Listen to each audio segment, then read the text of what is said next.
আফাহাসিবিতুম, হে পৃথিবীর মানুষ, তোমরা কি মনে করো আন্নামা খলাকনাকুম আবাসা,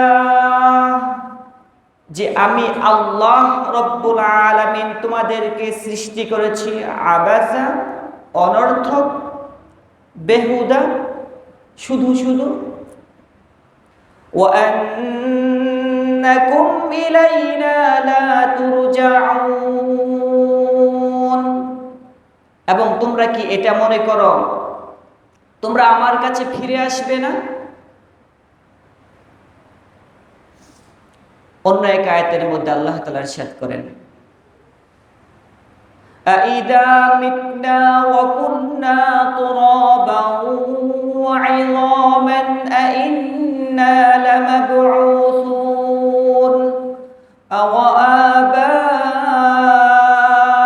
আবাউনাল আউয়ালুন কুল ইন্নাল আউয়ালিনা ওয়াল আখিরিন লামাজমুউন ইলা মিকাতি ইয়াউমিন মা'লুম সুম্মা ইন্নাকুম আইয়ুহাদ-দাল্লুনাল মুকাযযিবুন লাআকিলুনা মিন শাজারিন মিন যাক্কুম فمالئون منها البطون فشاربون عليه من الحميم فشاربون شرب الهيم هذا نزلهم يوم الدين।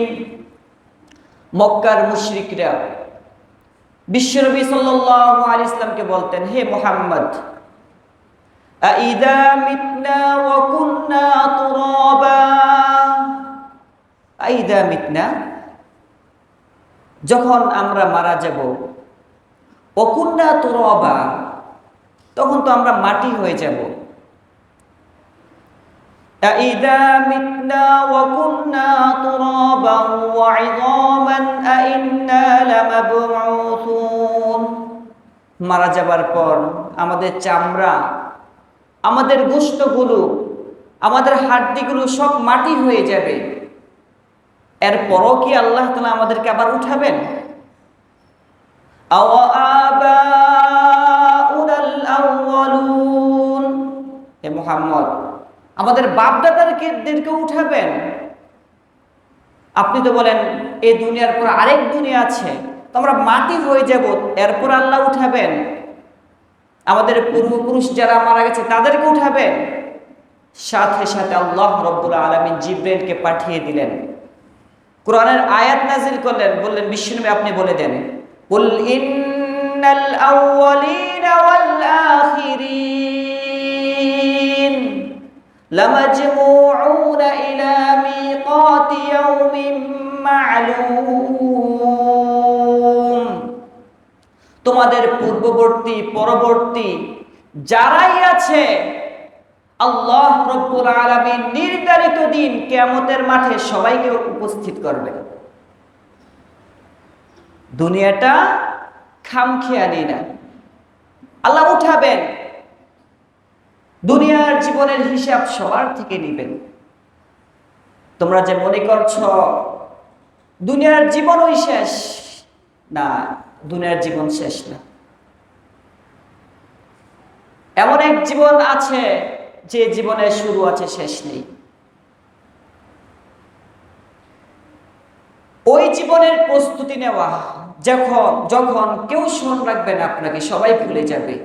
আপন মানুষ যার জন্য মাথার ঘাম পায়ে ফেলেন তারাও ভুলে যাবে। কোরআনে কারিমের মধ্যে আল্লাহ তাআলা ইরশাদ করেন, ইয়াউমা ইয়াফিরুল মারউ মিন আখিহি ওয়া উম্মিহি ওয়া আবিহি ওয়া সাহিবাতিহি ওয়া বানিহি লিকুল্লি ইমরিইম মিনহুম ইয়াউমা ইযিন শা'নুন ইউগনিহি। কিয়ামতের কঠিন বিভীষিকাময় অবস্থায় আপন মানুষগুলো পালাতে থাকবে, যার সাথে দীর্ঘদিনের সম্পর্ক, আপনার ওয়াইফ 40-50 বছর একসাথে সংসার করেছেন, স্বামী যে ওয়াইফকে বলবে সারাটা জীবন তোমার ভরণ পোষণের দায়িত্ব আমি পালন করেছি, সুখে দুঃখে তোমার পাশে ছিলাম, আজকে তো আমি মহা বিপদে আছি, অল্প কিছু নেকির জন্য আমি জান্নাতে যেতে পারি না, আমাকে একটু হেল্প করো, সাহায্য করো। স্ত্রী বলবে আপনি কে?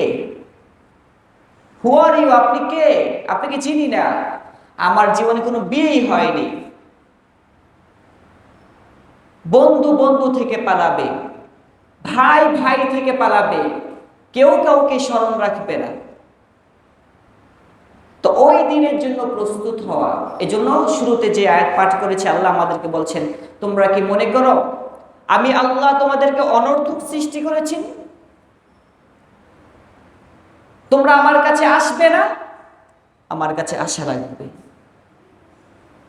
আসতে হবে তোমাদের, তুমি না চাইলেও তোমাকে আমার কাছে আসতে হবে, এবং আসার পরে আমি আল্লাহ রব্বুল আলামিন তোমার জীবনের পরিপূর্ণ হিসাব নিব। আমি কি তোমার কাছে রাসূল পাঠাই নাই? আমি কি কোরআন নাজিল করিনি? আমি কি বলিনি দুনিয়াতে তুমি এভাবে চলবে? আমি কি বলিনি দুনিয়াতে তুমি হারামের দিকে অগ্রসর হবে না? হ্যাঁ, আমি সব বলেছিলাম,